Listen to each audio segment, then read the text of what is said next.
Episode namba 7 ya Queen Wu inaanza na kumbukumbu ya miaka 6 iliyopita wakati wazee wa familia ya Joanna na Eo walipouawa na vichwa vyao kukatwa na kuwekwa katikati ya mji mkuu. Familia ya Hae ilipanga hili ili kumshinikiza mfalme amuondoe malkia, kwa hiyo walipanga kama mgomo wako juu ya mfalme. Hivyo mfalme akatuma askari wake kuwachukua Wu pamoja na Wu Su na kuleta kwenye ikulu chini ya ushauri wa El Paso ambaye ni waziri, na kujitenga pia na malkia kwa kufikiria kwamba kwa namna hiyo basi atakuwa anamlinda. Yani kama watu wasipomwona yuko naye sana, basi watawaza kwamba ile ambao wanamshauri atakuwa anafanyia kazi. Bila shaka hii pia ilikuwa ni sehemu ya mpango wa El Paso wa kumfanya mfalme kupoteza ladha kati ya makabila matano. Siku za sasa yeye na watu wake wanachuma mili ya matowashi, ila wanaona moto wa ajabu ukitoka katika maiti, na hiyo ni kwa sababu watu hao wanaunganika na shughuli za mashaman. Wakati huo kwenye ngome ya Yeonuo, Eugene anajaribu kumzuia Prince wa 4 asimuoe malkia na kuondoka kuelekea mji mkuu. Yeonuo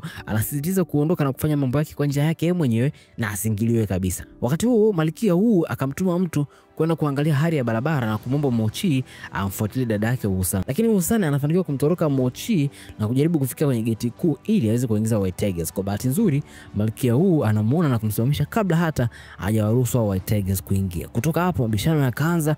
Wusan anakubali uhalifu wake wote, lakini pia anajaribu kuhalalisha huo uchoyo wake. Anadai kuwa yeye ndiye aliyekuwa anastahili kuwa malkia kwa sababu yeye ndiye aliyechagua hilo jambo hapo mwanzo. Watu wawili wanachomwa mishale, lakini Wusan anamkosa malkia. Sasa malkia kwa sababu hizi ni mambo zake anamuona kuacha mwili wake pale pale, japokuwa huyu ni dadake. White Tigers huko wanaanza kuwa na wasiwasi kuhusu kuchelewa kwa Wusan, wakiwaza pia labda wamegeuka. Kwingineko, Prince wa 5 Gogesu anamtuma mtu kujua kinachoendelea kati ya makabila matano.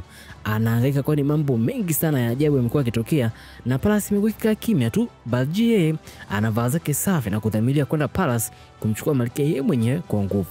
Palace kwenyewe Usu na Udu wanapata wasiwasi kuhusu kurudi kwa malkia.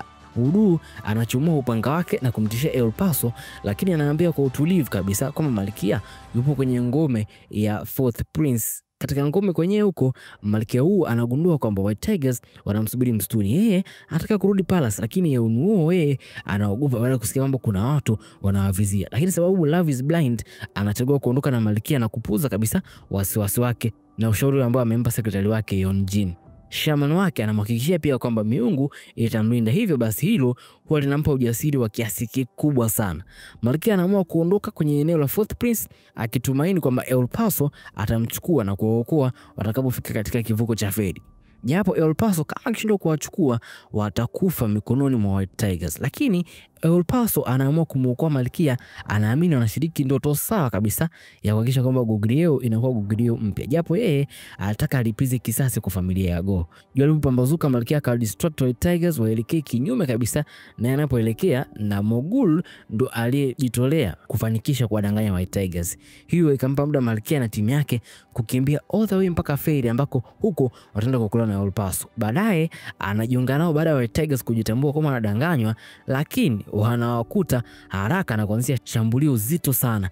Mambo yanaanza kuwa mabaya kwa malkia, kwani mtu aliyemtegemea aje kumuokoa akawa kama hana dalili yoyote vile. Wanakaribia kupigwa, El Paso na askari wa Palace ndio akajitokeza na kuwasaidia. Pambano lingine kali sana likafuata hapo, lakini malkia na timu yake wakafika salama kwenye mashua. Ingawa mkuu wa White Tigers anajeruhiwa, yeye bado akawa na focus tu na harakati zake za kulipiza kizazi. Saa ya jeshi ilipokuwa inakaribia asubuhi fulani hivi, hali ya wasiwasi kaanza kuzuka katika sehemu ya Palace. Viongozi wakawa wanataka maelezo, huku wazee wa Wu wakiwa na wasiwasi kuhusu hatima yao malkia. Ghafla bin Vu, malkia anaingia na kufahamisha kila mtu kuhusu kifo cha mfalme. Viongozi hao wameshtuka na kutaka kujua kama ni jinsi gani mfalme alivyofariki, lakini Daebu anazua swali la nani atakuwa mfalme anayefuata. Malkia anamtambulisha Yeonuo ama Fourth Prince na kueleza nia yake ya kuolewa kwake. Maafisa wengine wanajaribu kupinga, lakini anawatishia kwamba kama wakigoma basi atawafanya wasaliti. Balji mara anaingia kupinga ndoa na kusema ana haki zote kukaa kwenye hicho kiti cha kifalme. Anashangaa El Paso anaposema kwamba sheria za Goguryeo zinatambua ndoa za halali na malkia huu ana haki ya kuchagua mchumba wake. Anachuma upanga wake na kutishia kuasi. Shangheoni anamshauri kuondoka kwenye jumba hilo kwa muda. Akiwa njiani kutoka, Balji anamuoa askari ili kudhibitisha hoja yake kwa viongozi na malkia. Kila mtu anaanza kujadili ni nani ambaye anafaa kuungwa mkono katika vita hiyo inayokuja kati ya malkia na Balji. Malkia anambia babake kwamba Usu aliuawa na White Tigers na anamuuliza pia kwa nini alichoma yale maua, sababu malkia alikuwa akiyapenda sana maua yale ya Lily of the Valley, kwa sababu mfalme aliyapanda kwa ajili yake. Alisema ilimkumbusha mavazi aliyovaa mara ya kwanza walipokutana. Kuangalia nyuma ama flashback, mfalme alikuwa kweli kabisa kimapenzi ya dhati kwa mke wake na alikuwa anampenda sana huyo malkia.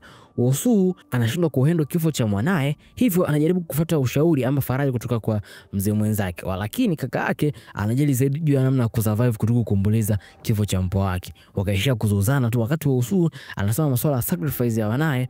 Yeye mzee anasema kwamba ilifika hatua alijihasi yeye mwenyewe ili kuepusha mzozo wa madaraka katika familia.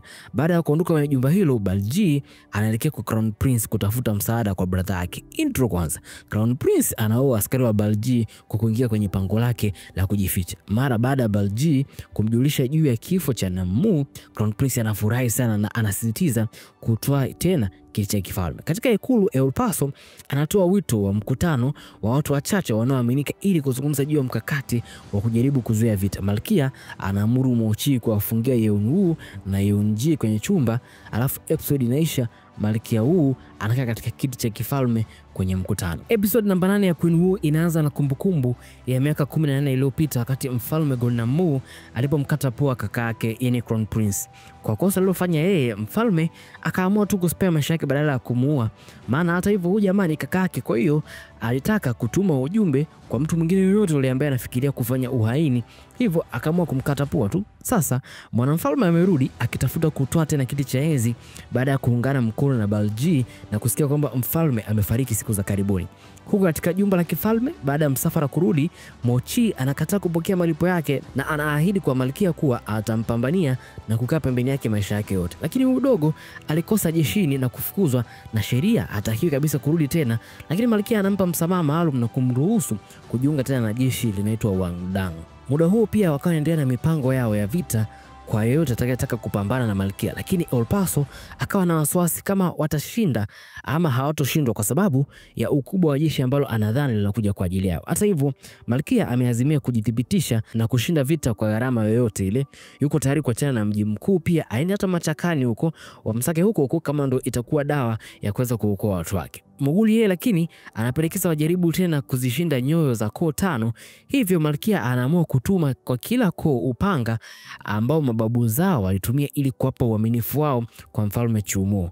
Anaomba waheshimu ahadi ya mababu zao na wasivunje kiapo kwa muda wa sasa sababu ya yale mambo yanayoendelea. Anatuma ujumbe kwa familia ya Joa pia akiwafahamisha kuhusu kifo cha binti yao mkononi mwa Balji. Huyo mwanamama ndo alikuwa mke wa Balji ambaye alimuua ili basi amuoe malkia na kula teuzi ya kuwa mfalme. Hii inamsaidia sasa malkia kupata imani kutoka kwao. Pia anapata usaidizi kutoka kwa familia za mashariki ya mbali katika maeneo ya Goguryeo zinazoongozwa na jamaa anaitwa Seoljo. Kwa bahati mbaya Balji naye anapata usaidizi kutoka kwa Mounted Warriors, pia anapata usaidizi kutoka kwa familia ya Hae na bwana Crown Prince. Hata hivyo raia wake wengi yani Balji hawampendi na kutomwamini, hivyo wanaamua kukimbilia tu mji mkuu ili kupata ulinzi kutoka kwa malkia. Yeon-b yule wa familia ya Yeon-bali anachagua kucheza salama na kusubiri mpaka vita ianze kabla ya kuamua kwamba yeye anakaa upande gani hasa, kwamba upande ambao tunaonekana kwamba wenyewe unashindwa ndo auache afu kae upande wa pili yake. Kabila moja linakataa kuchukua upande wowote ili kuweza kujiokoa, kama bwana sio taki shida kabisa malkia. Lakini pia anapata usaidizi kutoka kwa raia tu wa kawaida ambao wao kwa hiari yao wakaamua kupambana. Wanaume na wanawake wenye uwezo wakaamua kutumia ujuzi wao kama vile kutumia upanga na upiganaji kwa mishale ili kupata mji mkuu. Gogyesu yeye anaamua kutunza ahadi yake kwa kaka yake mpendwa Namu na anaamua kusimama upande wa malkia na kulinda nchi, ingawa haungi mkono kabisa ndoa yake ya kienyeji na Fourth Prince, japo yeye hana muda na ufalme, lakini anahisi kama malkia anaona anafanya dharau hivi kutokukumbuka yale yote ambayo kaka yake ameyafanya. Kwa hivyo anakubali kwa kusita tu baada ya malkia kusema ilikuwa ni tamanio la mwisho la mfalme kwamba akifariki basi yeye akaolewe na Yeon-woo ama Fourth Prince. Lakini msaada wa Gyesu na jeshi lake una mchango mkubwa sana katika kumpa malkia nafasi nzuri ya kushinda vita. No-eum ambaye yeye ni mkuu wa Tigers anarudi kwenye himaya ya Fourth Prince baada ya yote kutokea na kumteka mke wa jamaa, kisha anateka na familia yake. Yani huwezi kuamini kwamba jamaa aliondoka kwenye familia yake bila kufikiria yale ambayo yanaweza kutokea huko nyuma. Kwa hiyo mkuu wa Tigers anawachukua wale mateka wake na kuwapeleka kwa Balji kama sadaka na ishara nia njema. Hata hivyo Balji mwenyewe anakasirika sana baada ya kujua kwamba walishindwa kumkamata Malkia na kumuua mmoja wa White Tigers. Mkuu wa White Tigers alikasirika sana na kutamani kumaliza Balji hapo hapo, lakini mtu wake akampoza tu, maana mambo ingeweza kuwa mengi kama angefanya hivyo. Hatimaye wanaamua kujiunga na Balji katika vita vyake dhidi ya Malkia. Eulpaso naye anapata taarifa kwamba Song Woo anaweza kuwa anapanga kumunga mkono Balji, hivyo akawaza moja kwa moja kwamba huyu jamaa ndo atakuwa msaliti. Anamkamata na kumfunga, kisha anamwahidi kwamba atamhoji hadi afichue ukweli wa yale ambayo anayaficha. Ijapokuwa kumbe mfalme na Malkia walimshuku Song Woo hata kabla ya kifo cha mfalme. Walimwajiri Miru sasa ili aje kumfuatilia Song Woo na kumshawishi kwamba walikuwa wote kwenye timu moja, kwa hiyo asiwafanyie hivyo. Lakini juu ya hapo mfalme na Malkia pia walijua kuhusu usaliti wake, yani yeye Eulpaso ama waziri, hivyo wakamwomba Miru acheke hatua za jamaa, na walijua pia kuhusu chumba chake cha kulipiza kisasi cha chini ya ardhi, kile ambacho amemfungia babu yake. Hapo awali Malkia alidhani Eulpaso ndiye aliyemua mfalme, lakini baada ya kugundua ukweli akaja kufurahia sana baada ya kugundua kwamba sio yeye, maana mfalme alichagua kumwamini hivyo hivyo, kisha anamuomba ajiunge naye kwenye kufanya kazi pamoja ili kuleta Goguryeo mpya. Anakubali na anasimama kando yake anampelekea vitani Malkia. Anatambua pia kwamba hata kama akiamua kupinga vita, Malkia bado ataamua kupigana tu. Ilikuwa ni hamu yake ya muda mrefu sana kuja kuwa shujaa, na sasa inakwenda kutimia. Kwa kutazama nyuma, mfalme alikuwa amewahi kumwahidi kutimiza ndoto yake kuja kuwa jenerali wa vita. Kwa kusikitisha sana, kifo kilimchukua mfalme kabla hajatimiza ndoto hiyo kwa mke wake. Balji na Crown Prince wanaelekea ikulu tayari kwa ajili ya vita, ingawa wanashirikiana na familia ya Hua. Bado hawaaminiani sababu Crown Prince aliwahi kusalitiwa na hiyo familia ya Hua hapo awali, na hivyo anatafuta kulipiza kisasi mara tu baada ya vita. Anajiambia siri zinaisha, Malkia Hua anajiunga na wanajeshi wake vitani, anatumia upanga wa shaba ule uliokuwa kwa Blacksmith kulingana na kumbukumbu za vita katika episode 1. Basi tunaweza kudhani kwamba Malkia ameshinda vita na season inaishia hapo. Inaitwa Kuinua. Asante sana kutazama mfululizo huu. Mimi naitwa Winan, lakini mwisho wa moja huwa ni mwanzo wa lingine. Stay karibu, soon inakuja romance series moja yenye kisa kitamu sana ndani yake. Asante.